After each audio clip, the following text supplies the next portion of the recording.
Hello guys and welcome. In this video I will show you how to turn on automatic dubbing on YouTube videos. So without wasting any time, let's get started by going to the App Store, and then here in the App Store what you need to do is simply type YouTube Studio. Now once you type YouTube Studio, you have to update it to the latest version. As you can see, I have already updated it to the latest version. So what you need to do is simply tap on open. Once you are in the YouTube Studio, tap on your profile in the top right corner of the screen.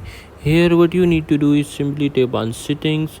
Once you tap on settings, here you can see the option for automatic dubbing. You can simply tap on it and you can toggle on auto publish.